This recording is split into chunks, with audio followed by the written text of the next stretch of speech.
पाठिंबा मिळते.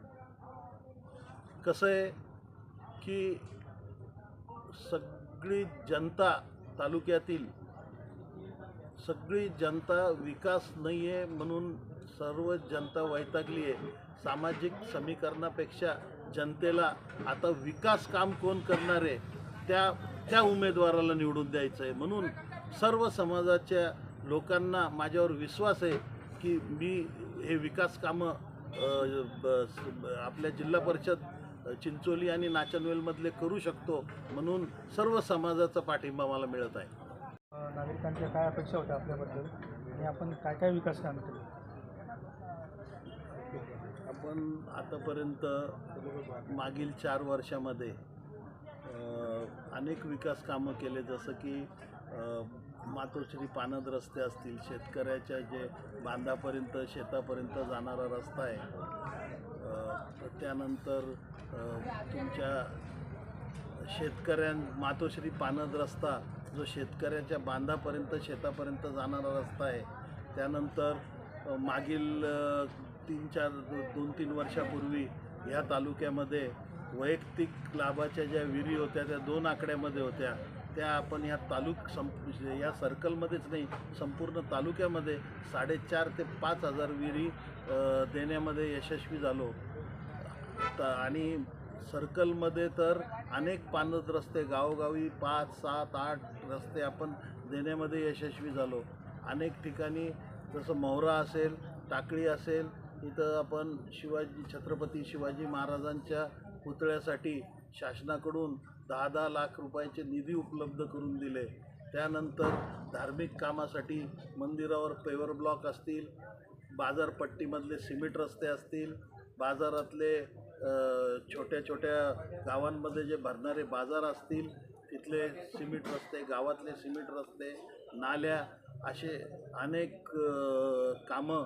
आणि अतिवृष्टीमध्ये शेतकऱ्याला लवकरात लवकर विम्याचे पैसे कसे मिळतील याचा पाठपुरावा करणे, पंचनामे करून घेणे, असे अनेक कामं मी स्वतः ह्या सर्कलमध्ये नाही संपूर्ण तालुक्यामध्ये करण्याचा प्रयत्न केलेला आहे.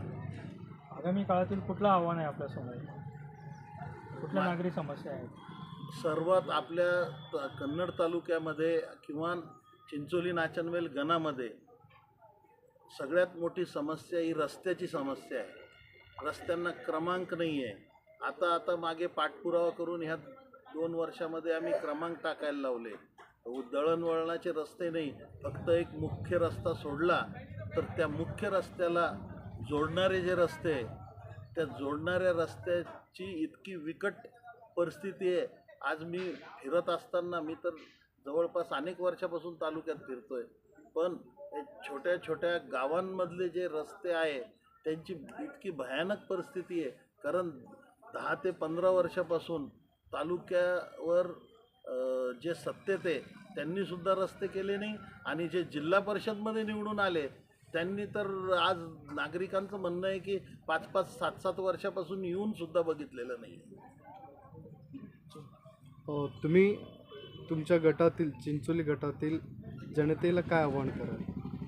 मी चिंचोली नाचनवेल गटातील जनतेला हे आवाहन करतो की मला जर त्यांनी त्यांच्या आशीर्वादातून जर संधी दिली तर नक्कीच मी चिंचोली आणि नाचनवेल गटातील रस्ते असतील, शाळेचा दर्जा असेल, आरोग्याचा दर्जा असेल, हे नक्की सुधारण्याचा प्रयत्न करेल. आणि जे पाठपुरावा करायला पाहिजे तुमच्या अतिवृष्टीच्या पैशासाठी म्हणा किंवा शेतकऱ्यांच्या नुकसानासाठी म्हणा, याचासुद्धा पाठपुरावा योग्य पद्धतीनं होत नाही आहे, ते सुद्धा मी करण्याचा प्रयत्न करेल. आणि मी एक वचननाम्यामध्ये माझ्या संपूर्ण बाबी, कारण आता मला चॅनलवर एवढं सगळं सांगता येणार नाही, म्हणून संपूर्ण बाबी म्हणजे या वचननाम्यामध्ये मी दिलेलं आहे. या वचननाम्याची मी 100% पूर्तता करण्याचा प्रयत्न करेन.